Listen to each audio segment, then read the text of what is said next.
So we are now live in pre-show, and let's see, we got a bunch of folks in chat. Y'all say hi to Dennis.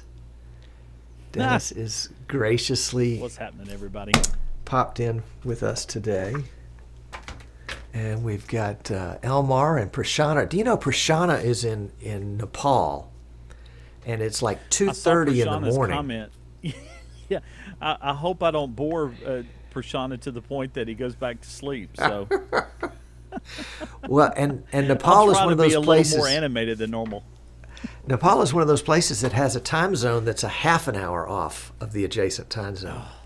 So instead of it being 2 or 3 in the morning, it's like 2:30 in the morning there. It's great. That's classic. And Kyle Gunderman. We're not going to speak to Kyle Gunderman today because Kyle Gunderman is a plunderer, is what he is. He has plundered PTZ Optics for every prize they have. He is currently leading in the streaming awards by 9 million votes. So do not vote for Kyle. So we refuse to mention Kyle by name today. We will not be mentioning Kyle Gunderman by name or Griswold High School. That's right. That's right. Yes. Maybe Indrid's his initials, here, but not Kyle Gunderman by name. So. Yeah, that's right. We will refer to him as the plunderer. Indrid is here. Dave is here. Tommy Willis is here from up the road in Tallahassee, Alabama. I've ate the restaurant there in Tallahassee a few times.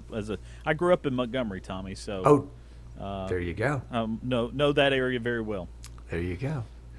John O'Malley, of course. Daniel Wright, TV Todd, Christopher. Rudy's in Belgium. Steve Brown is here. And Krotos is a new member of the Streaming Idiots. Welcome. Frank B. is here. Chris is here. Chris is from, don't tell me, Chris. Is it New Zealand? I think so. Rich is here. Rich is from California. Rich is the one that does the jet ski racing all over the country. And he will be. He was in Panama City, Florida last week. He'll be in Pensacola this coming weekend.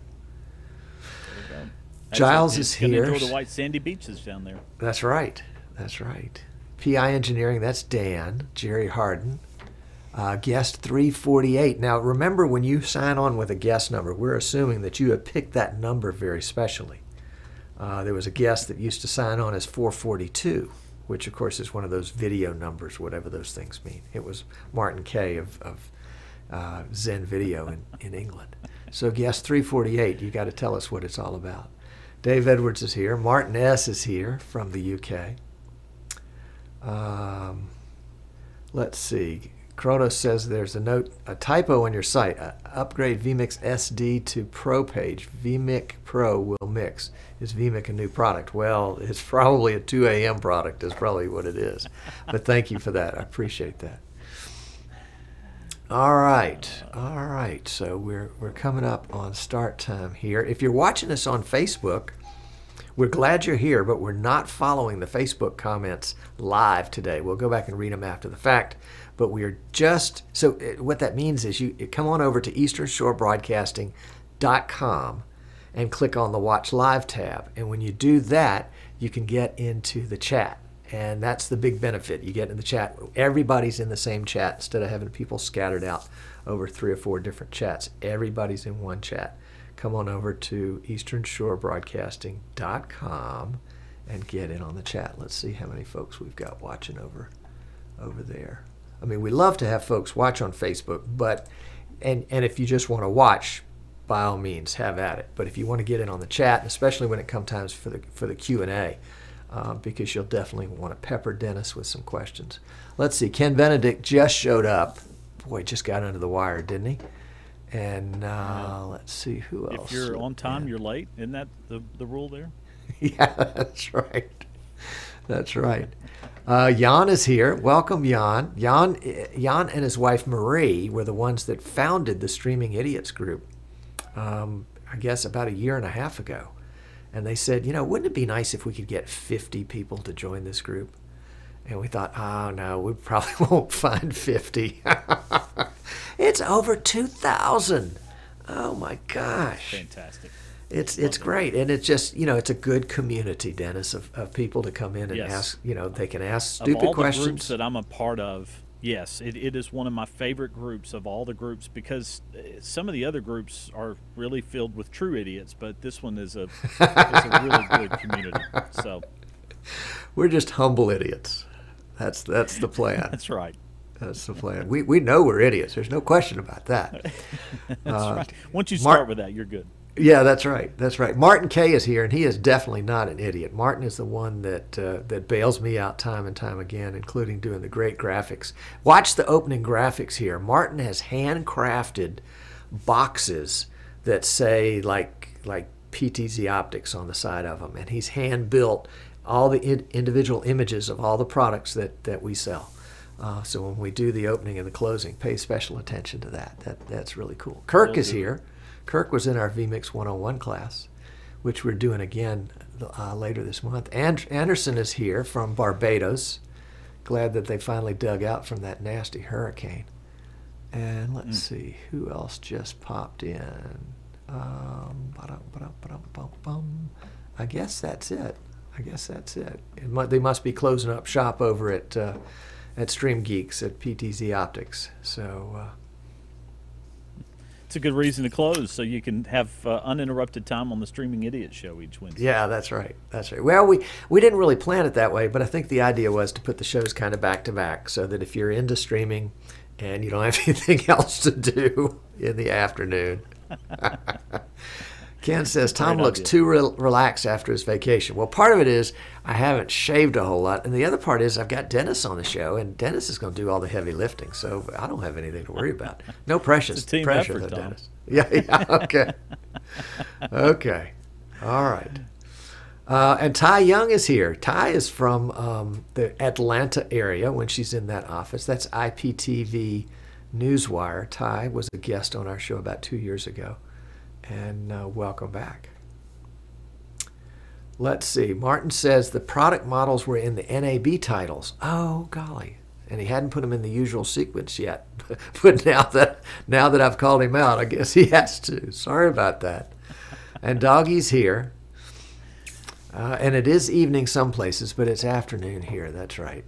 The wife is here. Oh, Maria's here. Welcome. We haven't had you in a while. At least not in the chat. Glad to have you. And we're taking a little longer to get started. We're waiting for everybody. It's like church, you know? It is. Wait to the last minute to roll in, but that's all right. A lot of churches just don't start on time. Ours doesn't. Ours starts 6 or 7 minutes late every Sunday. It's just, you know. Which is tough for us live streaming guys when we've scheduled a live event to begin at exactly a certain minute. It's tough. I remember last year down in Belize, we were on a church campaign trip and scheduled live streams to begin at 8 o'clock when the meeting was supposed to begin. They didn't begin worship till like 8:30, 8:40 each night. 30. It was nothing to them, and I'm like, this is killing me. Yeah, time is a little different. Yes, it is. Yep, I got it. We have a video that the pastor recorded that plays before the service starts. That's about a minute, about 2 minutes, basically welcoming everybody and talking a little bit about what our service is like and how, glad you're here for the live stream, that kind of stuff. And so we have to time that to the beginning of the service. And I've just given up, and I've just said, okay, we're going to play it, and then if the service hadn't started, we'll just put up the live stream to service to start shortly graphic and go with it. That's all you can do. So, yep. Yeah, okay. Guest 348 says the pop-out is not working. Is that on the chat or is that on the video? And I think we can, if it's on the chat, we probably can't fix it. But if it's on the video, we'll fix it. But not today. All right. And Marie says it sucks when your stream starts after the game has started. That is true, especially if there's any action in the first few minutes. Okay. Well, we are in pre-show now. We welcome you guys that are watching us on Facebook and on YouTube directly to come on over to easternshorebroadcasting.com. It's not there, but you can add it. And that way you can get in on the chat because we've got a lot of folks with us on the chat. Oops. And Dave Edwards says it's buffering. I see it's buffering here as well. Let's see. If you need me to bump my video going to you down a little bit, I can do that as well. Nah, it's the uplink that's giving us the issue, I think. Let's see, what am I doing on Uplink? 1 second here. Well, the feed coming back to me from you is clean, but if we need to bump that down, if you need to send me a lower res so it doesn't kill your what's going out. Yeah. Okay. Well, it's red now. Let's just monitor it, and it may be that we'll just kill the. What am I sending you? Let's see. Yeah, whatever it is, just bump it down. I don't need. I'm sending you 1080p. Why in the world would I do that? I mean, I don't look that good on my end. Yeah, that's right. Hey, you should have. Some of at the TV station I used to work at, when we went HD about 7-8 years ago, they started. They told everybody, say, they can see all the wrinkles at home now that we're HD, and some of those people were like, they were getting. It's like, where's the makeup guy? Come fix this. So. That's right. Or talk to the camera guy about just a little soft focus here. Yeah. I think Bill O'Reilly used to do that on Fox. Because in analog days, everything was soft focus. Right. Right. Okay. Well, I think we've got that fixed. And in fact, Dennis, I think I'm going to knock you down to low 720, which is going to be, where is low 720? Which is 800. Okay. Yeah. I mean, if you need to go even lower, that's fine. But yeah, that'll. All right. Well, let's. And Ken says that we need to bump your audio up just a little bit. So let's do that here. And if I need to do any of that on my end, I can do that too. I'm just going to add a little bit of gain here. All right. And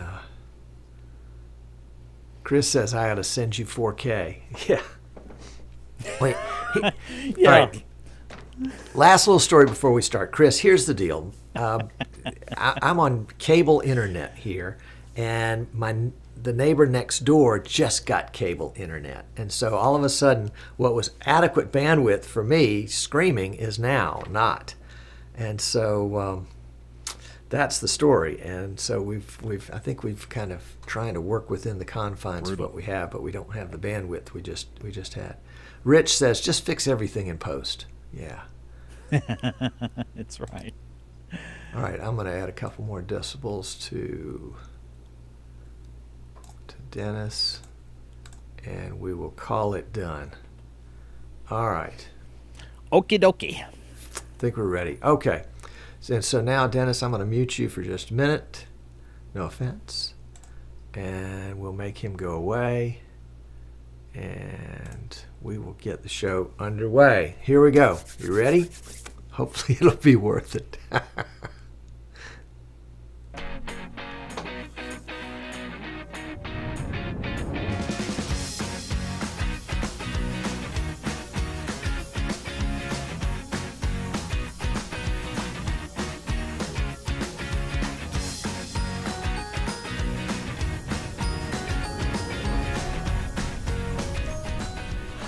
Well. Welcome to Streaming Idiots. I am Tom Sinclair, your host, and I'm back in the States, back in the studio after 2.5 weeks on the road. Just a quick pop over to Thailand to see my son over there and experience the culture and the food and monkeys and all sorts of great things. It was really a blast, and we were able to pull off 2 shows. Just barely, but now we're back in the confines of the studio with lighting and a green screen and a good camera and a good microphone and the ability to hear. Oh, it's wonderful. And a guest. I can't wait to tell you about my guest. But before I do, yes, it was great to get away, and it's even better to get back. And thanks to so many of you who waited patiently for me to get back in the States. We had a flurry of activity and sales of PTZ cameras this week as folks waited until I got back in the States. We do, remember, this show is a giant infomercial. Let's get that out. Let's get that off the table and out in the open right now. It's a giant infomercial for my company, Eastern Shore Broadcasting. And EasternShoreBroadcasting.com. There we go, right there. And we are resellers for vMix. In fact, we're their #1 reseller in the U.S. second year in a row. We're resellers for PTZ Optics and Magewell and Uon and X-Keys, and have just taken on Bird Dog TV. We have those guys coming on a future show, and have just picked up the Panimation software. In fact, we'll have Mike on the show next week to talk about that. And it's a lot of fun to work with so many folks on the vendor end that are really, really good at what they do, and we really, really appreciate that. And we've been real picky about the lines that we'll take at EasternShoreBroadcasting.com. We don't want it. You can't find everything here, but you'll find the good stuff here. That's it. And probably the most important thing that we do is that we design and build PCs for live streaming. I have a lot of folks that call me and say, oh yeah, we have this PC and we have this and we have this, but we can't get this to work and we can't get that to work and we can't get that to work. And that's because their PC wasn't either wasn't built correctly with the right components, or wasn't configured correctly, or lots of different reasons, and we're trying to work it out. But if you want a PC that's going to work right out of the box the first time you turn it on, and it's ready to live stream, and quality is the issue. And it's not a matter of saving a nickel, but it's a matter of getting the job done right. That's when you can call me, Tom Sinclair, EasternShoreBroadcasting.com, and I'm delighted to talk with you about your needs for a live streaming PC, or PCs as the case may be. We do multiple PC installations as well as singles. We work with a lot of churches, we work with a lot of schools, and we work with a lot of folks that are doing talk shows kind of like this one. Okay, enough commercial part. Let's go to the info. Coming up the end of this month, actually this is sort of info, sort of commercial. So coming up May 22nd, we're going to start our vMix 101 Basics of Live Production class. It's a new class. We've already held it once, and you can come back again if you were in it before.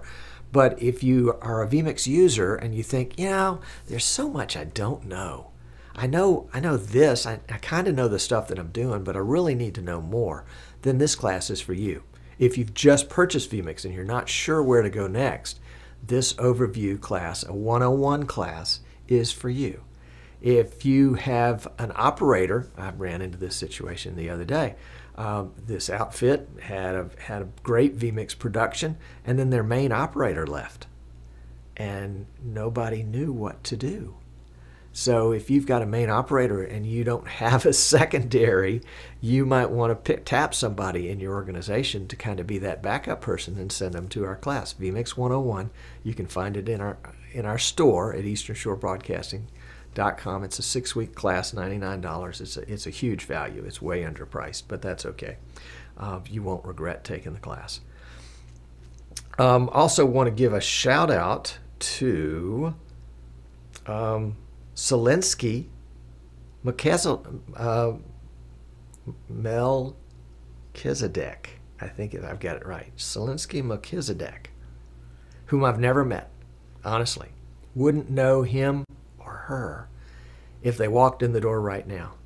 But I want to give a shout out to them and many thanks, because they've nominated me and the Streaming Idiots Show for the 2018 Streaming Award.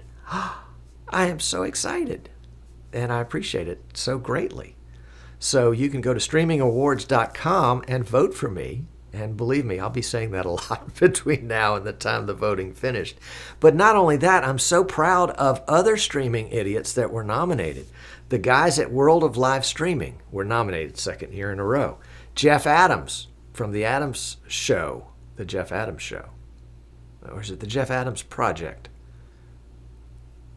Whatever. I was trying to think of something cute, but nothing came to mind.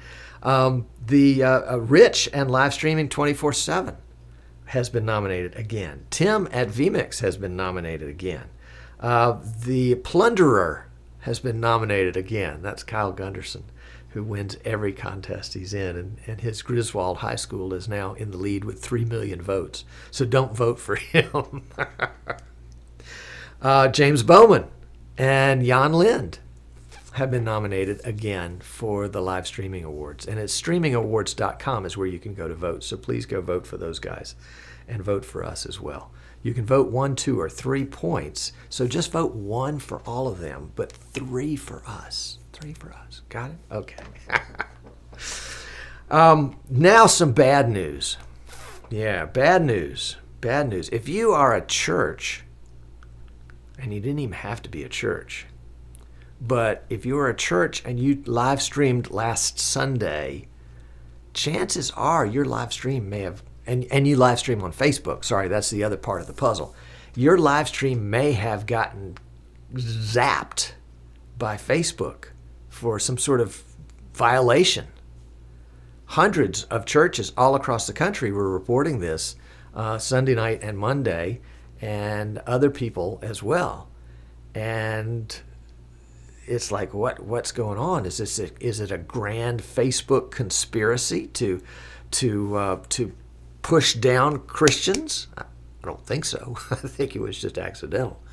But I was searching around trying to find out, why is this going on? It didn't happen to me. It didn't happen to our church for some reason, whatever reason.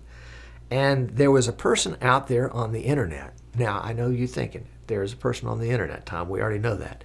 But there was a person on the internet that seemed to have a pretty good idea. It wasn't a music... Well, let me just not talk about him as if he were some strange person out somewhere in the world. Let's bring him in. I want to bring in my guest today, Dennis Washington from ProStream. Welcome, Dennis. Glad to have you on the show. It's good to be here. Thanks, Tom. And Dennis, ProStream is a live streaming event production company in the Birmingham, Alabama area, but they travel all over the world. I didn't see him in Thailand when I was there, but I suspect that he would probably go if the money was right. But Dennis was the first one. Got the passport ready to go. Okay. Dennis was the first one I saw that really had a clue as to what was going on. Dennis, I did a poor job of setting this all up. Set this up again. It's fine. Well, and I'll start with, we all, I think, know someone. If we're not already live streaming a church service, we all know someone that is. And that was the case with me. I've got several clients that I've had over the years that live stream. I try to, on Sunday morning, kind of peek in on Facebook.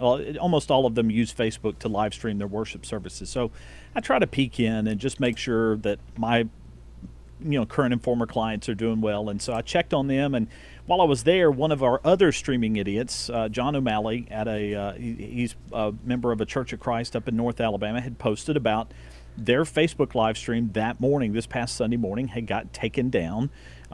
He received a notification from Facebook that he either some video or audio or something in his live stream violated their terms of service because it was owned by the IOC, the Olympics Committee, the International Olympics Committee.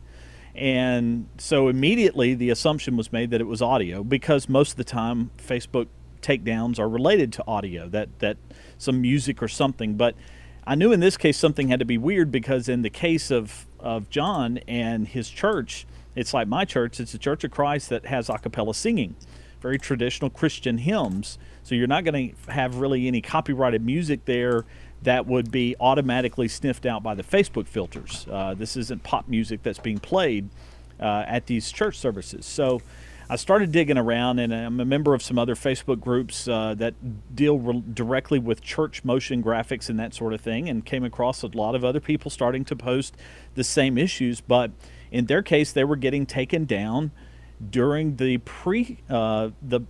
pre-worship, during their countdowns. And so I reached out to John and said, hey, did you have a countdown in your live stream this morning? And he said yes. And so I started putting two and two together and realized maybe it's not an audio issue.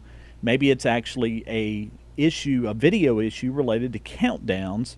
And somehow these countdowns are getting tagged as if they are owned by the Olympics. I'm not sure how that works, but something changed in the last 7 days to cause that this past Sunday morning.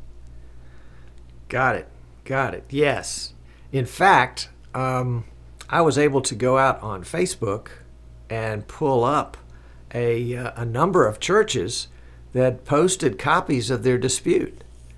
And in fact, here's the one from John's church. And let's zoom in on it a little bit. And there it is. that your video matches 15 seconds of video owned by the International Olympic Committee Rights Management. What in the world? Oh, absolutely. I'm like, and again, it was, the initial assumption was, and this was the thing, I talked to John quite a bit on Sunday about this, and I saw his response initially. I didn't see the initial screen grab of the notice from Facebook, but his response, because again, the assumption in these cases, 99% of the time, it's an audio issue that's caused this kind of notification. And I'm like, there's no music in his worship service that even remotely resembles the Olympics theme or anything like it.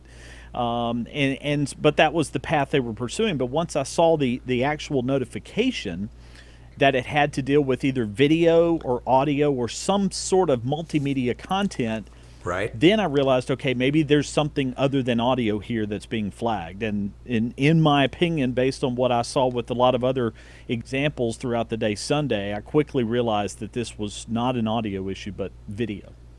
Well, and those of us that have done YouTube for a while know how aggressive YouTube is in spanking people that use copyrighted music. I mean, the music that belongs to somebody else. I mean, they'll take your stream down in a heartbeat. At church, we don't get dinged every Sunday, but we get dinged at least once a month with a YouTube notice that says, hey, you can't monetize this video because you don't own the rights to the music. Well, we don't monetize church services anyway, but, it's like, oh, darn, golly gee, can't do it again this week. Yeah. But when this one came out, and everybody was saying, it's not music that's doing it. It's got to be something else. But all right, so Dennis, so what is it that this Olympic Committee thinks is going on? Is it?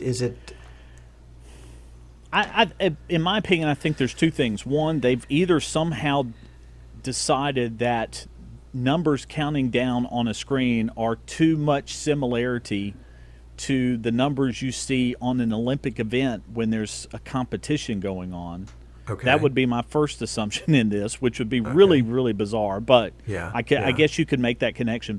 The other is that the animations that are typically behind countdowns, somehow there was a set of animations that got released in the last 7 days or something that resembles Olympic video, or there was some others. It wasn't just Olympics. There was another name that came in a lot of those flag notifications as well. Supercars. My guess is there's supercars. Yes, that was it.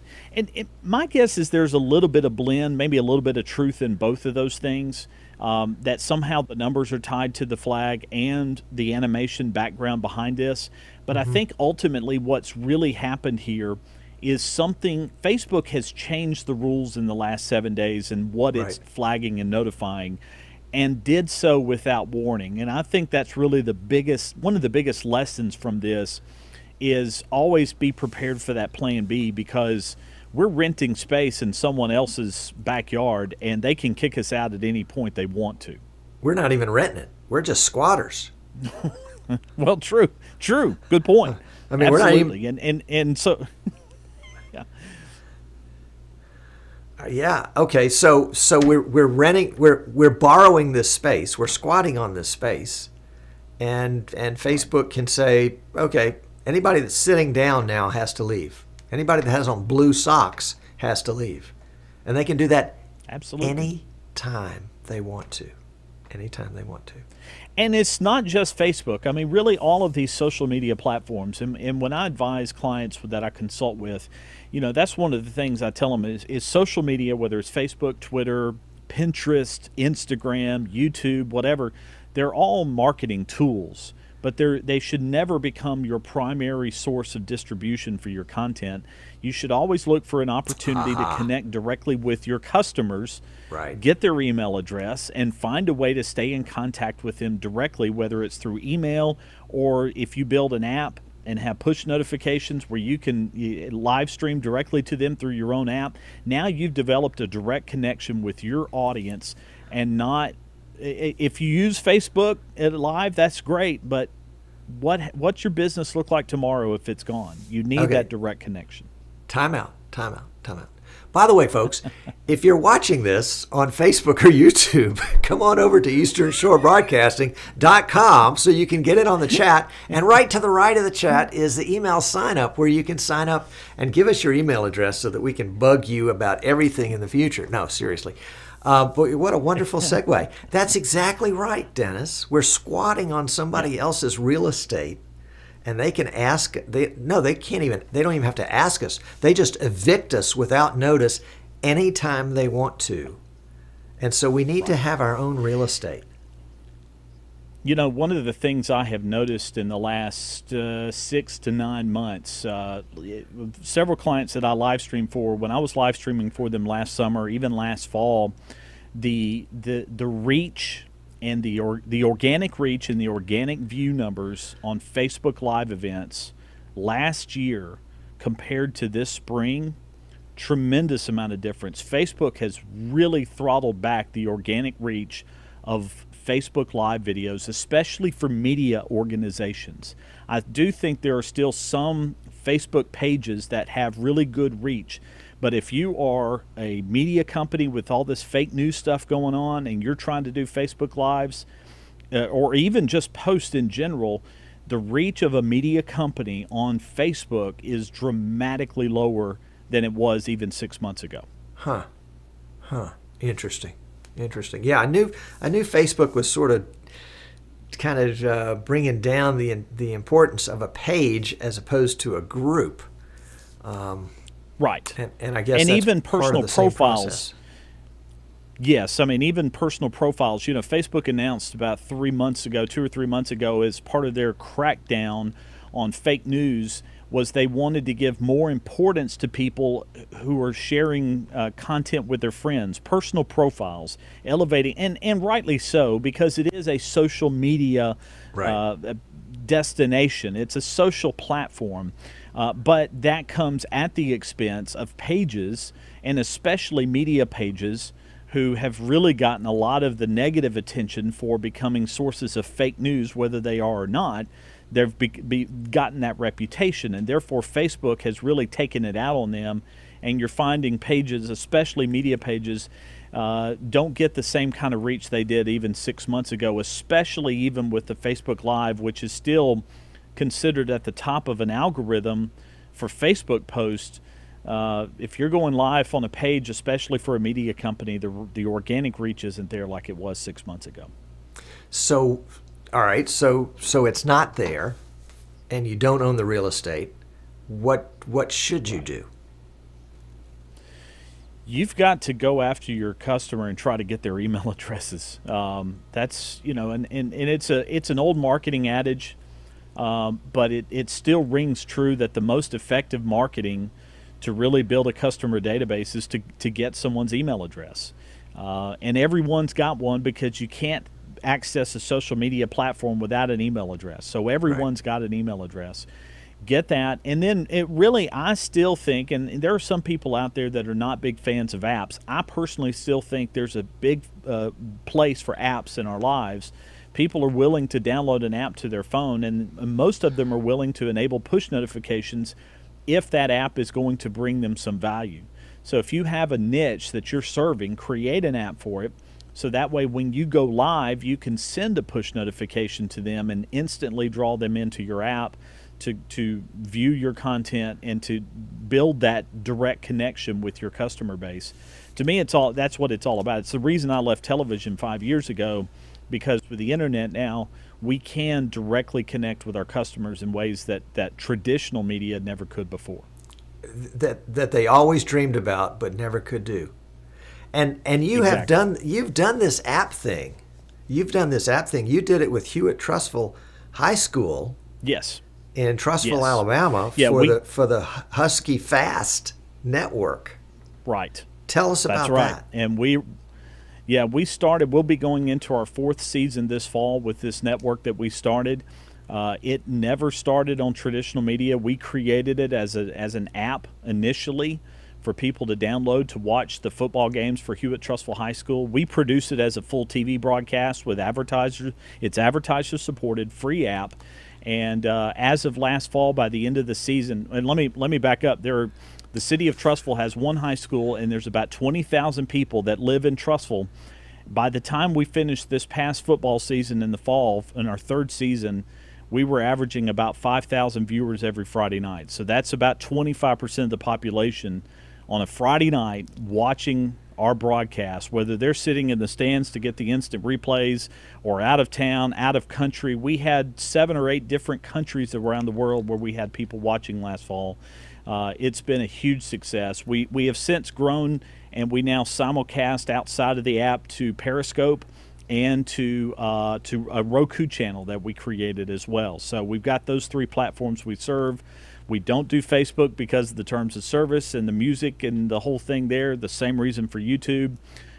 We find the platforms that are friendly to what we're trying to do, and we go from there and have had massive success with that. But we've also built an email database in the entire process. We started from day one. Give us your email address. Whoa. Stop. You just rushed right back. You were on a roll, and you just rushed right through the most important part of that. You just right through. And you said that we are not using Facebook, and we are not using YouTube, the 2 largest purveyors of video in the universe, and you guys are not using them, and you're having tremendous success.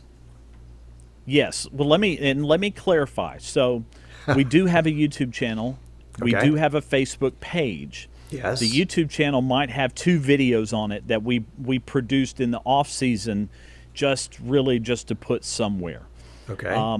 We will go and put plays of the game and the halftime band performance on Facebook as a video after the game. Okay. And we will, we do it in accordance with Facebook's terms of service. You can have sponsored content according to the way Facebook's rules are written today on May 8th, 2018. You can have a sponsor of content, and if you tag them properly in that as part of your page, you can do that. But you cannot service, you're not allowed, according to the way I read the rules and my team reads the rules, you can't do pre-rolls, you can't do mid-rolls, you can't do that traditional type of video advertising that you would do anywhere else. So therefore, our live broadcasts are not allowed according to those terms of service.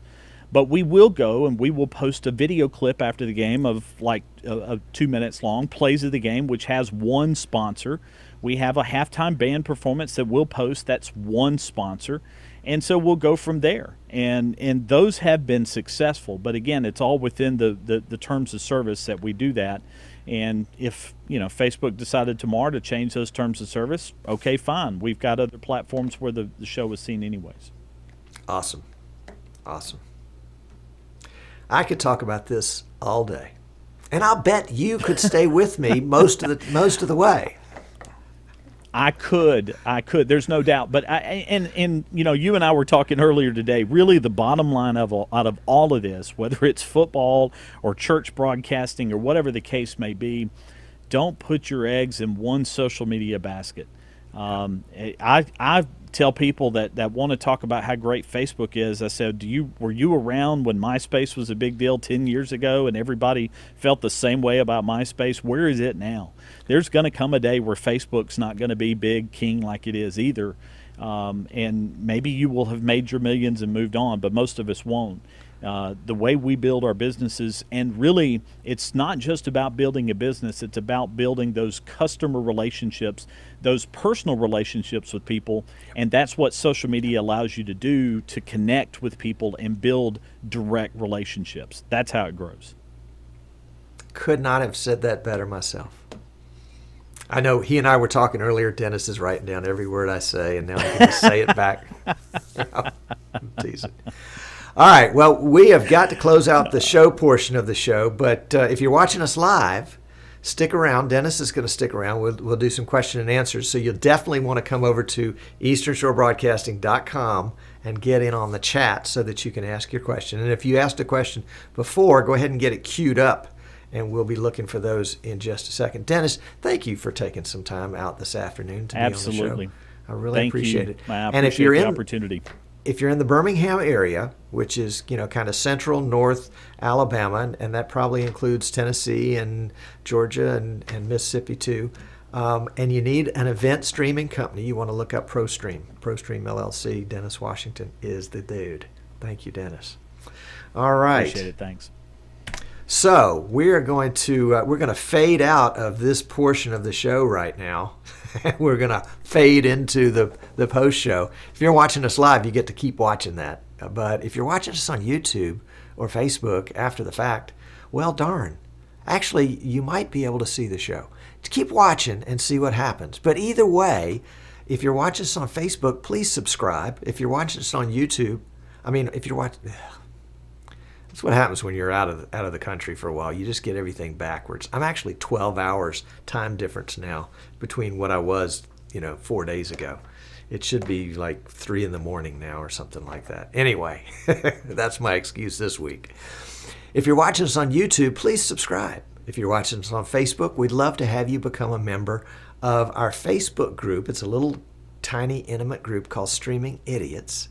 And they're a lot of fun, and people are learning all sorts of stuff about streaming at the beginner level, the intermediate level, and the advanced level. We've got everybody there and represented, and everybody plays nice. And if you feel like it, by all means, go to streamingawards.com and vote for Streaming Idiots, Tom Sinclair and Streaming Idiots. For the Streaming Awards this year. We'd appreciate your vote. Remember to give us a 3 and give everybody else a 1 if you're voting for, especially the plunderer. We know who that is. But that Telestration software, that he is going to have a special deal for us next week where we can buy it at 50% off.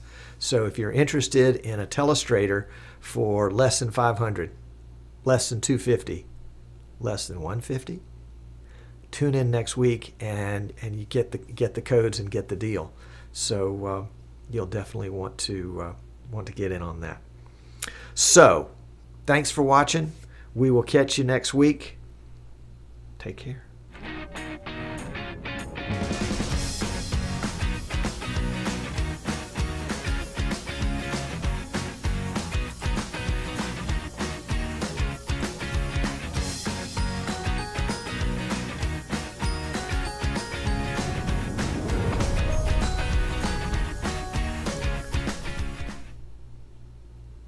And we are out.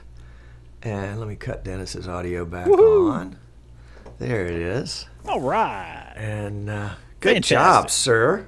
Good job. Thank you. Thank you very much. You ought to see about a career in broadcasting or something. You could go to work for a TV station. I'll let the professionals handle that. I'll let the professionals handle that. Oh, that's good stuff. No, you're a great host. You put people at ease. It's all about a good laugh and having a little fun and talk a little bit about a few serious things too. So it's all good. Well, yeah, I think we covered all the bases. Yep. All right, yes. So we got some questions, and Kurt Mays is he is one of your colleagues. I don't know if you've met Kurt, but you need to meet Kurt if you haven't already. Yeah, I have not met Kurt. Okay, and I don't remember where Kirk is, like Oklahoma or somewhere not here. And he wants to know, what are the steps for building an app? Can you talk about that just a second? And tell us where to go to look at your app right now before you do any of that. The Husky Fast app. So if you search, if you just go to huskyfastnetwork.com, there are links to the app on both iOS, Android. We've also got the link to the Roku channel we built. And while I'm mentioning Roku, so there's a website called instantvchannel.com that will walk you through the steps of building a Roku channel. There are 2 types of Roku channels. There are public Roku channels that you can just, that the real, like Netflix and all the big companies have public Roku channels. Right. But Roku will allow anyone to go build a private one that doesn't get listed in the store, but you can build a private channel and then share the link with all your friends who can then go and install your private channel on their Roku account. Yep. So that's what we did. Yep. And it's only, I'm wanting to say InstantTVChannel.com was maybe $6-7 a month. I mean, it's very, very inexpensive, something like that. It's very, very reasonable for that, because it makes it so easy. You just turn on your Roku and use the Roku app to open up and watch your broadcast live on your big 50-inch TV. It's fantastic. So the company we use to build our iOS and Android app is a company called goodbarber.com. There's several companies out there that are like that. Oh, look at you! I see you turned off you got your great. Mine is not. I have this just came in last week. You can see all the wrinkles. I know. No, I thought it was great. That's why I turned mine off. Yeah, no, it's absolutely. But I've got to work on mine, because mine it's a week old and I still hadn't gotten the wrinkles out of it yet. So, but goodbarber.com is who we use for our app, and it is I really like it. Their push notification system, to build the app, it's all drag and drop, and we can pull in content. I mean, I really, really like the way they've got it set up.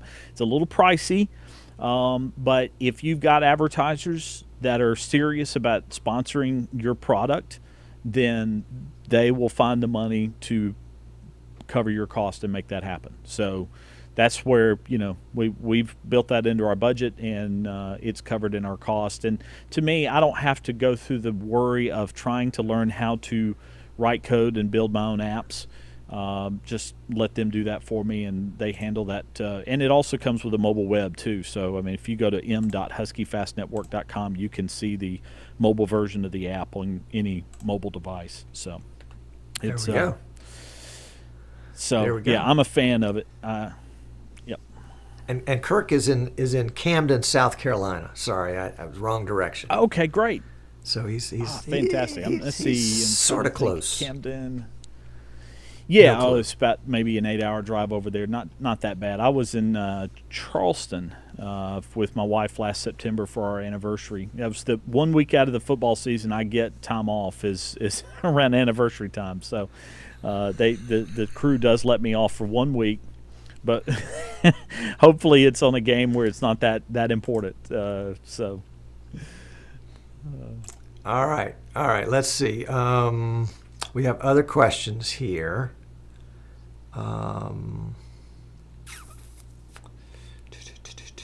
Dean says, and Dean is down in Orlando, and Dean says that we have not yet streamed our church services, but would like to use another provider other than YouTube and Facebook. I assume there are other services, of course, for a monthly fee that do not use YouTube and Facebook. Any that you're familiar with?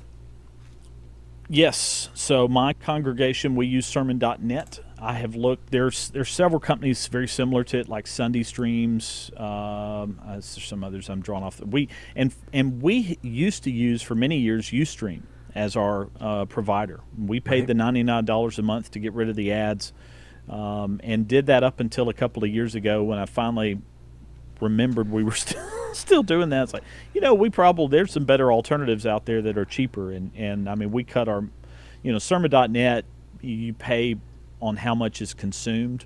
Okay. So I mean, for us, we're paying anywhere from $40 to $50 a month for our live streaming on there. What's great about that is, though, if I have the option, I'll go look at watch our live stream on our worship on our website that we embed through sermon.net, because the quality is so much better. I mean, you're getting full 1080, whereas Facebook, in order to really get that latency down to near zero or a couple of seconds, they're compressing it so much that the quality just isn't nearly as good as going through someone like sermon.net. That's what people tell me. Tom, you just don't look as good on Facebook as you do on YouTube. It's no doubt. I blame it on the resolution. YouTube is a much better way. It is. That's it. I mean, Facebook is compressed. YouTube looks a lot better than Facebook does. And your custom CDNs, for Husky Fast Network, we're using Wowza, although we're looking at Vimeo Live possibly this fall. The $75 a month flat fee for unlimited live streaming or unlimited live streams is quite attractive, and I'm seriously considering that, switching out of Wowza Cloud to Vimeo Live this fall. Huh. Okay. Yeah, they seem to be kind of unfolding a little bit as they kind of pull from that Yes. live stream connection. Yeah. Exactly. All right, here's a question from Guest 348. Tom, how are you able to stream your live video program on your web page? Who is your provider, or can you say? Well, after spending an hour bashing Facebook and YouTube, I would tell you that on easternshore.broadcasting.com, and if you're not there, you can go look at it right now. Click the Watch Live tab. You will see basically it's YouTube. It's just literally embedded in the page. And it used to be you could pop it out. Somebody was saying that pop out wasn't working earlier, so we'll have to go back and check that. But it's so great because I use the same stream key every week. I don't have to change the stream key. I don't have to change the embed code. Now with that, Facebook has a persistent stream key. All I have to do is schedule a Facebook feed, and it goes. And so it's very easy. It gets a great audience, and until I get spanked, I'm going to continue to use it. But don't you know, I am collecting everybody's email address that I possibly can. Yeah, for that day, that Armageddon day when suddenly, we can't use stream. Not can't if, use but Facebook. when. That's right. Very possibly. Very possibly. And a big shout out to Addison Moore, who is the brand new owner of a PTC Optics camera. It should be in getting to him tomorrow, maybe. Yeah. Let's see. Okay. Other questions here. Kiwi Chris wants to know, what is HLS? HLS. And it's not headline news. So that is a protocol. No, it has nothing to do with any of the cable news networks. So HLS is become a fairly common protocol for how live video is distributed, or even on-demand video for that matter. Apple really has a lot to do with that, Apple and Adobe, but it has become more the common. Although now there is you're starting to see HEVC, which is the H.265 codec, really starting to be adopted, as well as was it V9 or VP9? I can't remember the next one, but right. Yeah, and both of those are really starting to get looked at heavier, especially the HEVC. That's Apple's already adopted that into its newest iOS and the new iPhones. So you're going to start to see, and the reason all these letters and numbers all really are important is ultimately what it's allowing us to do is to send higher quality video with less bandwidth. It's all about compression without losing quality, and that's really the ultimate goal here. The difference between H.264 to H.265 is you can use about half of your normal bandwidth without sacrificing any quality in the look, and that's really the goal here is less bandwidth without the loss in compression. It just requires a little bit more horsepower on the encoding end. Yep. It does. You're right. Yep. Absolutely. Yep. And whether you do that encoding on your computer or you send it to a cloud service like Wowza Cloud to do it there, that's ultimately at some point the encoding's got to happen. But when we're on the road with our football broadcast, we're really looking for that high quality encoding, so we can reduce the amount of bandwidth we need to still send a high quality feed to the cloud. Right. Got it. Yeah, I think Martin Sinclair mentioned, I don't know if it was at NAB or previous to that, but that he is pretty well committed to AV1 because there are no fees involved. Okay. Yeah. That's right. And so we'll see more and more of that.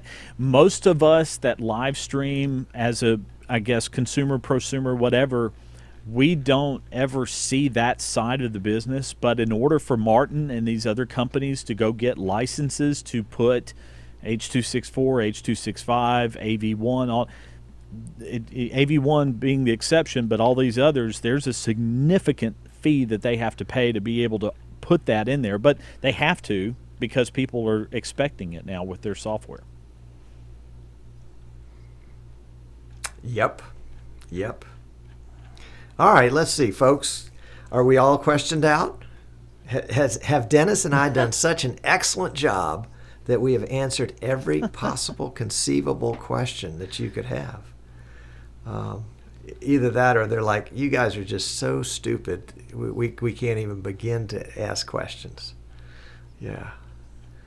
All right. So Michael Wilson says to you, Dennis, evidently Vimeo Live doesn't offer HLS URLs or any integration options besides the regular old embed codes. Nothing that will allow you to embed it into an OTT app or Roku channel. He checked. They said it will come eventually when they extend their API. So that's what he's holding out for. So, and he's right. I mean, that's the key. Yeah. I mean, I've got these M3U8 URLs that we've got embedded natively into our app now, in the Roku channel as well. And if Vimeo Live doesn't offer that, then you're right. It's a non-starter for those of us that are building OTT apps until those type of URLs are available.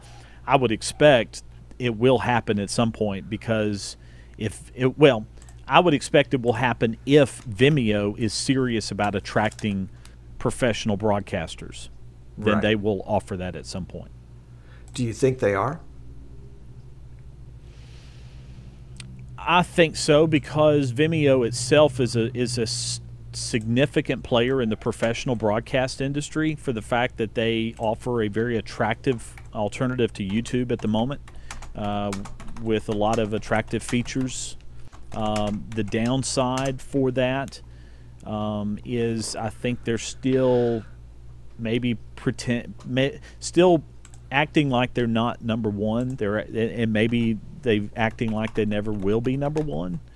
If they're serious about ever really going after YouTube, then I think they need to act more like it. And I say that because of the way I felt like they fumbled a little bit with the whole Livestream merger.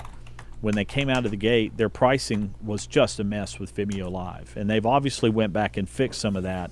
Right. But some of these issues, like Michael brought up with the HLS URLs, those should have been in there from day one. And so we'll see. I'm a fan of Vimeo. I do like their service. Will Vimeo Live catch up? I sure hope so. All right. Good question. Thank you, Michael. Yep. Ryan said earlier you mentioned a class you're going to be having coming up for vMix. Where can I find more information on that? Michael, I've put a URL in the chat, but if you're not watching chat, you can go to easternshorebroadcasting.com and click the store page. And in the store, you will see the live streaming rookies class series, of which the vMix 101 class is one of those. So you can see all the detail information there on a week-by-week basis, what subjects we cover. And, I ought to take one of the classes that we did last time and post it so folks can see that. That was a good idea, Dennis. Thank you. Dennis is just full of all this glad good stuff. You could read my mind. That's amazing how that happened. I surely did. It's good stuff. Good stuff. Let's see. Going back to your Husky Fast app. Yes. You are live streaming to that. Yes. Are you live streaming to so we're CDN, and then the CDN is giving you an embed code, and you're embedding that in the app? Okay. Well, it's actually the CDN we've been using since day one is Wowza Cloud, or Cloud Wowza. I don't know how, but anyway, Wowza is the company. And I actually remembered them back from my TV days when we first started live streaming newscast at the TV station I worked at back in 2003 or 2004. It was in that mid area. But anyways, I had some experience with the company then with live streaming. So when we started the network, I went back to them, and they do all the transcoding there in the cloud. So we send one high quality URL out of vMix to Wowza, and then we've set up the cloud encoder to set variable bit rates. So when you go to the app and watch it, it's an adaptive bit rate streaming. So it will adapt the quality of the live stream that you view based on your speed of connection to the internet. And even if that changes, it will change with it. The goal being that you still are able to not have buffering issues Right. as your internet connection may improve or degrade during the broadcast. We also use that cloud transcoder to create a version to send to Periscope. So that way I'm not having to send dual streams out of vMix, one to Wowza, one to Periscope. We just send one up. It's kind of very similar to Restream.io, that same kind of thought process there.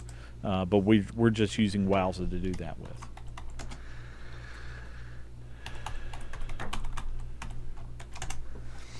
And then the push notifications. I'm just such a fan. To me, as much as I love sending an email out directly to our fans saying, hey, we got a broadcast coming up tonight. And by the way, if y'all want to see a sample of our work, we're going to be doing the spring football game for Hewitt-Trussville this coming Friday night at 6 o'clock. They'll be playing Gadsden City at Gadsden City. So we'll be doing a road production this Friday night starting at 6. So if y'all want to watch some spring high school football in Alabama with and a couple of guys on this team that'll be seniors this fall that have already committed to the University of Alabama to play for Nick Saban, then download the app and watch it. Hopefully some good football this Friday night. Yeah, everybody says that Texas is a big football state. They haven't visited Alabama yet. I'll pull up the website where we can count how many trophies we've got sitting in Tuscaloosa right now. So I'm a fan. They don't all fit on one screen. That's right. Yeah. Likewise. No, they don't. All right, so that's Friday night, and people can go download the app now. Yes. Yes. Now, if you go and download the app now and enable the notification, and at 6 o'clock when the broadcast starts, we will send a push notification to your phone that the broadcast has begun. I think I've got that app. I need to check and see if I've got push notification. Is push notification on by default? Well, you have to agree to it when you first put the app on your phone. Okay. It's one of the, that's an Apple requirement that every app you download, you have to agree to push notifications when you first install it. Oh, Apple. Oh, yeah, I don't do that. Yeah. Okay. But we've got the Android version too, either way, so That's you will get a push notification either way. And the great news about with Good Barber, the way we build it is every push notification, I can segment the push notification how I want to. So I can set the push to go just to iOS users or just to Android users. I can I can also set the destination. So when you click on the push, I can pick where it goes, whether it's to a page within the app or even to an external link. So like our Twitter account, I could do a push, and once you click it to open it, it takes you to our Twitter account or wherever I choose. So like at 6 o'clock on Friday night, we'll do a push that when you click it, will go straight to the live page inside the app. So you don't have to just open the app and navigate your way to the live viewer. It'll take you right there off the push. Right. All right. One last question about the app, at least for me. Other people may have. Okay. I would assume that you would assume that the majority of your folks are going to be watching on their cell phone. Or yes. A lesser number yes. on a tablet or iPad. Correct. And then, it doesn't get much bigger than that because those devices don't go too much bigger. So are you maxing the resolution out at 360 or 480, or are you allowing it to go up to 720 or 1080? Oh, no. We're doing 720 all the way, 720 at 5994. And the main reason why I picked that is for the last several years, 720 at 5994 has been a very common resolution for 720. But I like that higher frame rate because of the motion in football. Sporting events tend to have a lot of high motion, and you can get less blur with a higher frame rate. Right. That's why these TVs that you go buy, these 50 and 60-inch TVs now, will have refresh rates at 120 or 240 and that sort of thing. So getting that higher frame rate helps the look of our quality. And frankly, I mean, yes, you can see a difference between 720 and 1080 if you're looking at it really hard. But if you're sending a good 3,500, 4,000K bandwidth, stream up in 720, if you're watching on a little 3.5-inch screen, it's going to look pretty darn good. And even when you blow that up on a Roku on your 50-inch TV at home, is still going to look pretty decent even on that. I mean, it's not going to look good as that Blu-ray that you rented from Netflix, but it's still going to look good enough where we've gotten a lot of people happy with it. Folks, if you're paying attention there, you got some good tips, and that is high motion, 720p, not I. Well, there is no such thing as 720i. 720. Yeah, not right. 5490. Yep. Excuse me. 5994. 5994. Or 60 frames a second. Right. Yep. Right. At 4 megabits per second as a bit rate. Yep. And a lot of times folks will go, they say, oh, yeah, I want 1080 and I want 60 frames a second, but I only want to stream it at 1.5 because that's all the internet I have. and then can't figure out why it looks bad because it's a combination.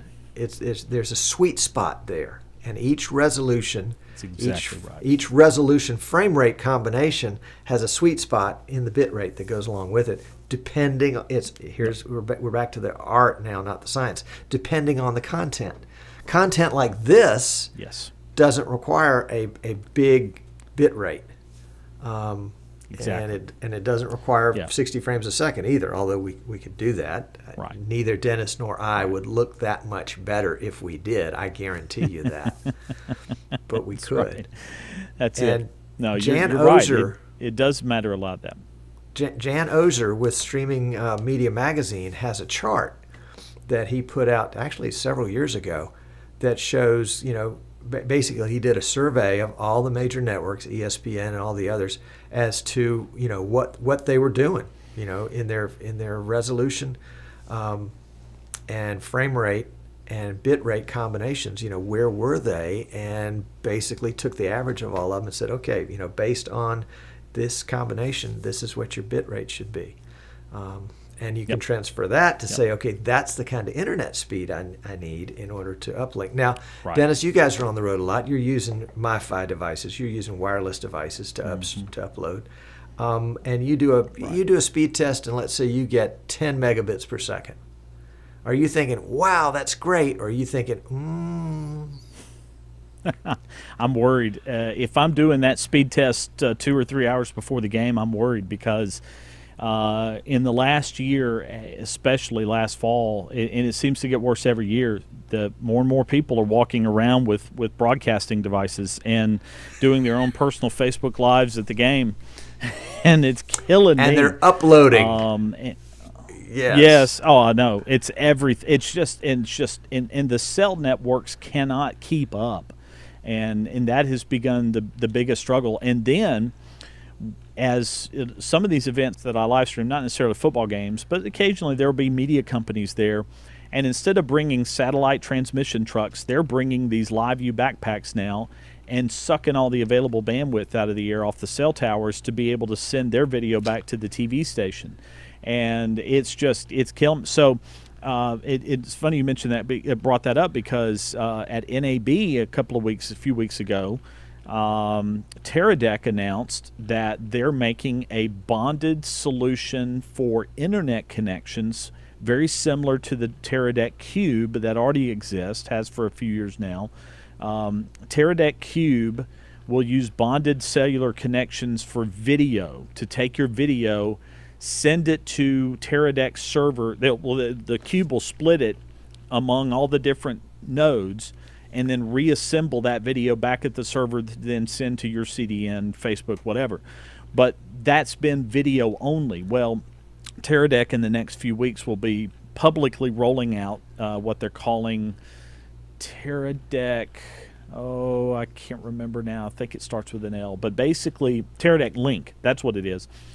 And it will basically do that same thing, but instead of video, it'll be your internet connection. So you will be able to then take multiple cell phone devices, modems, bond them together to have a super internet connection that will allow you to do live streaming, but also to be able to surf the web and all that over a bonded cellular connection.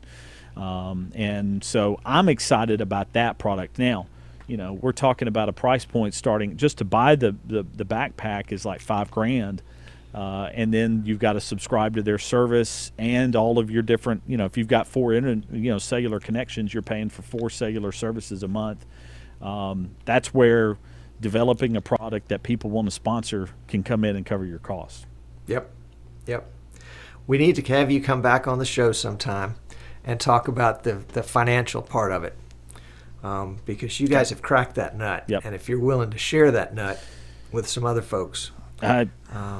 Absolutely. And, someone else that's probably done as good or better job than me is, no pressure at all.